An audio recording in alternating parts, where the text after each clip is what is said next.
بەڵا خۆشەویستان لەگەڵتان بەردەوامین دواتەوەرمان تایبەت کردووە بە زمانی کوردی بە تایبەت نەبوونی زمانێکی ستانداری کوردی چ کاریگەریکی هەیە لە سەر کۆمەڵگا. ئێمە خاوەنی ئەم هەموو شێوەزارە جوانەین،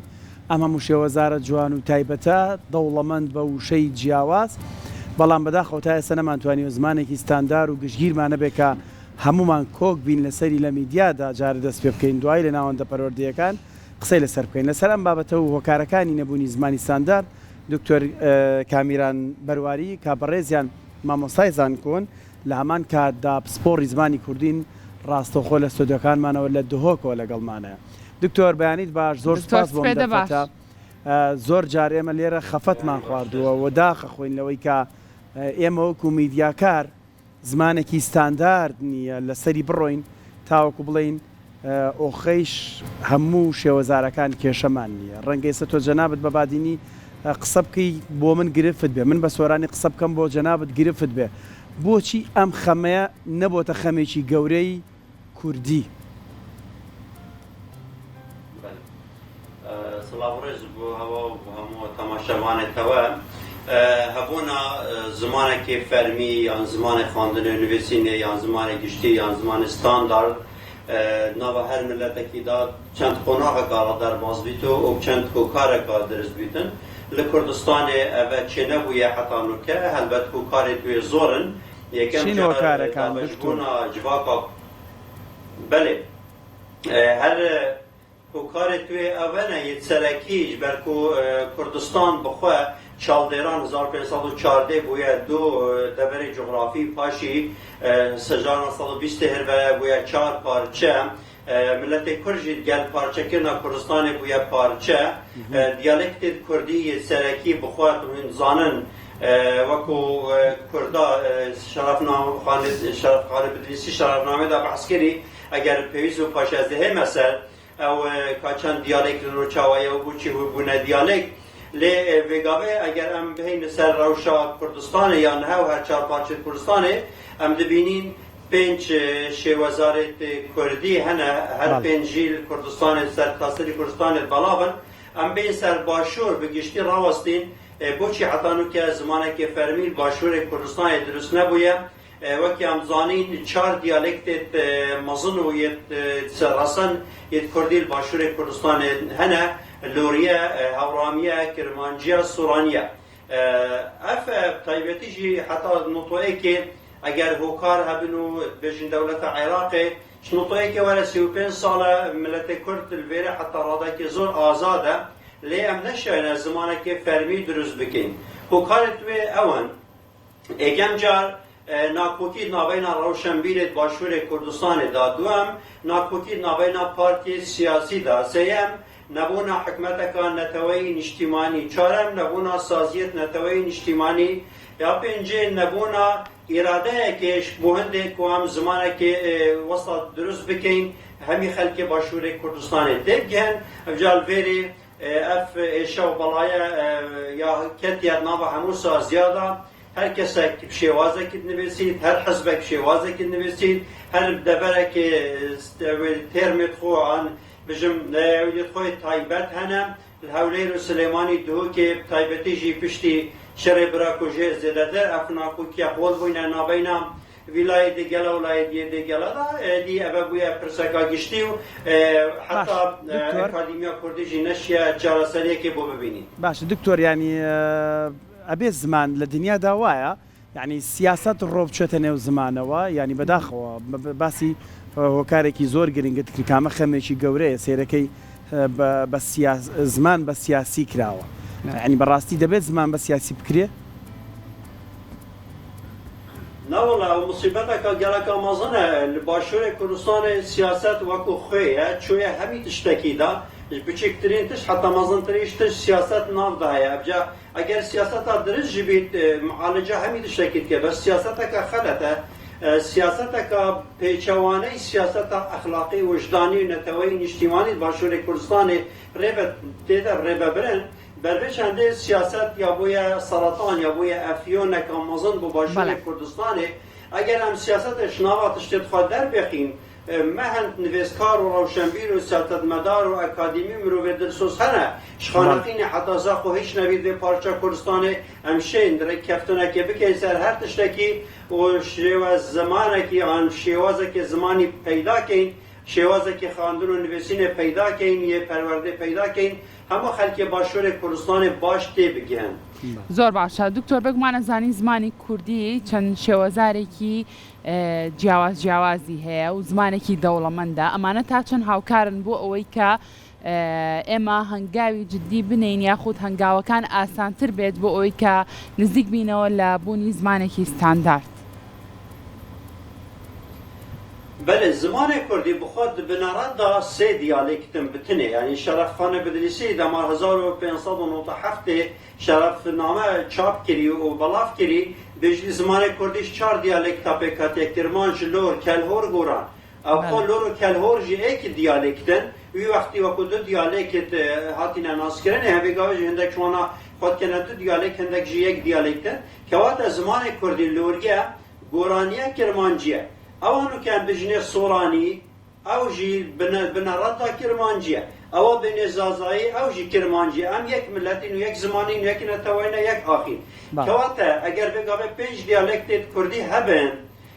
او دیالکت نبونه هوکار لوازبون زمان کردی بلکه بونه هوکار هبون و پاراستون زمان و کلتور کردی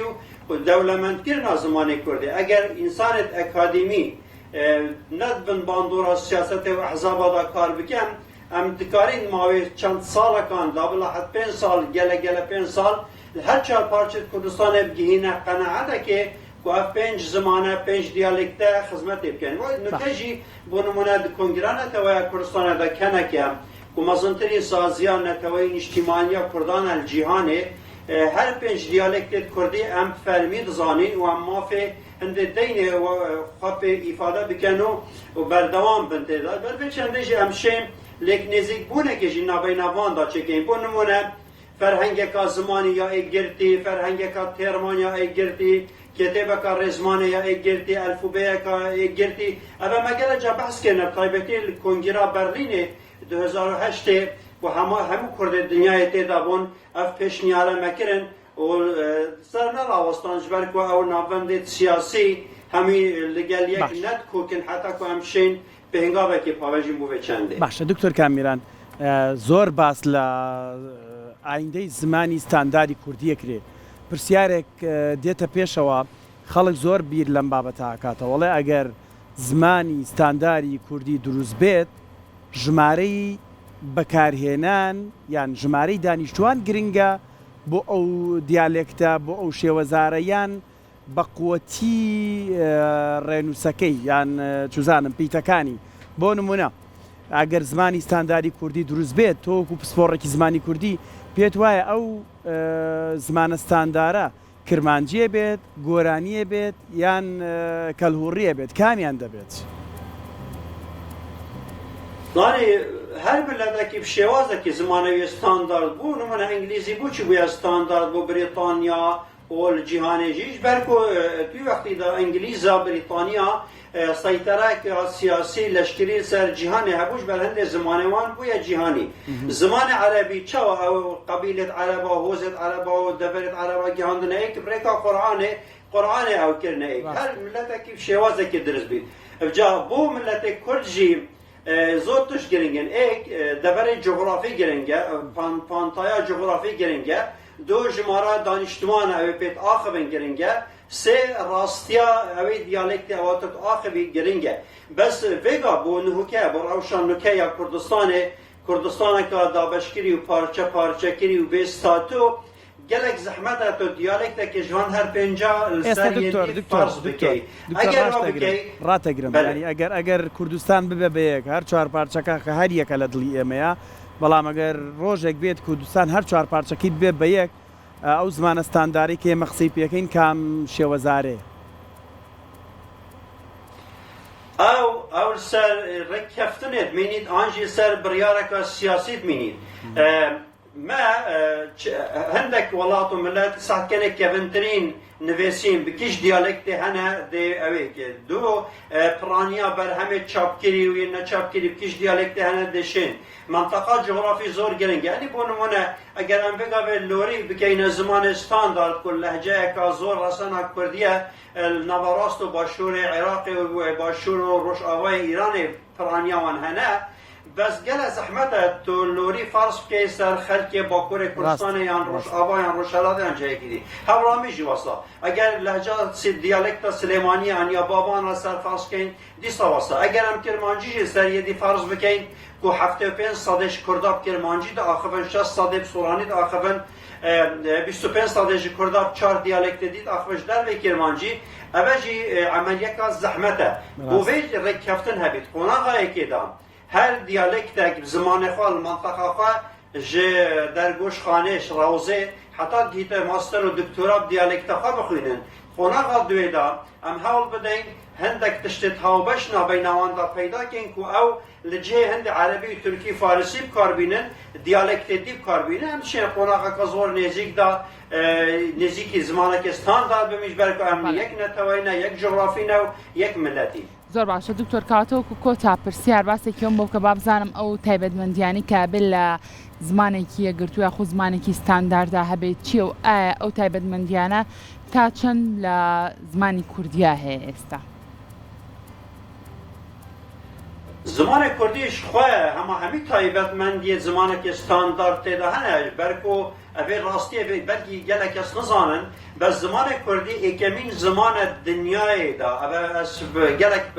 بستهی بجم و پشت راستی بجم دکیومن اکمین زمان دنیای دا هبون خپارستی 5000 سال بریزاینه و حتی نکه یعنی وکو زمان که سومری زمان سومری کردی ایکش برکو کرد سومری کردن جبر هنده جی همو مقاومات ام بنمای زمان که استاندار زمان کردی دا هنه هوکار نبونا زمان کردی نه زمان کردی چون زمان کردی پر دولمنده وگاوه دیف او آمار تاتین کرنه زمان کردی 8 دانای دنیای دا بس از یک پشت راست باورم اگر ابروکه کرد زمان خو دیالکت خو کلتور خو ببینه خودان دیت زمان اکی بود دولمندی جهان تایبتی اگر فرهنگ که کردی چه بید و شلای تیر موزارا و شلای رساناتی جیبه او شاشی هبو بینو که گو زمان کردی یکیش زمانت آری و نزدیک زمان فارسیه از سوی شاشی راست کم اوه چه راستی بوینینن همو زمانت آری دچنه سر زمان کردی بس زمان کردی ناچته سر زمان کشوان بلکه شوان همیا که بنتر و رسانتره چونکه او دبرت آری ملتت آری هموش قفقاسیا و کردستان و اواد بین بهدینان و حتی که زاگروسی و سلیمانی و گرمیان همو ملتت یت آریش ویره چونه جبر هنده ملت کرد چه جهی که نهاتی کردستانه رسان ویره سر وقت آدمی نوعی حتی بگاوه جبر هنده همو بنامای زمان که استاندارد دیالکت زمان کردی ده هنه زۆر باشە دەست خۆش بە دکتۆریان سوپاس بۆ ئەوەی کە شازێکی ڕاستە و خۆ لە دووەکی عزیزەوە لەگەڵمانە بوویمان دوو نەبی دەست زۆر سپاس بۆ دکتۆر کامیرە بەرواری پسپۆڕی زمانی کوردی و مامۆستای زانکۆ کە بڕاستی زۆر جوان شی کردەوە کە هۆکارەکانی نەبوونی زمانی ستاندار چییە و واروها ئەو نەنگیانەی هیواداری فەرهەنگە کوردیەکەی کە و باسیێکات لە ڕوانگەی زمانی ستاندارەوە دروست بێت وتر ئێمەش بتوانین وەکو میدیاش پابەند بین پێوەی هەرچەند ئێمە زۆر هەوڵمانداوە لە ڕێی دەستگای میدیای کورساتەوە زۆر بە زمانێکی پارایی کوردی قسە بکەین بەڵام بەداخەوەی تر لەبەر نەبوونی زمانە ستاندارەکە ئێمەش ناچارین جاجا پەنابەینە بەر هەندێک و شەو دەستەواژەی تری بێگانە و دراوسێ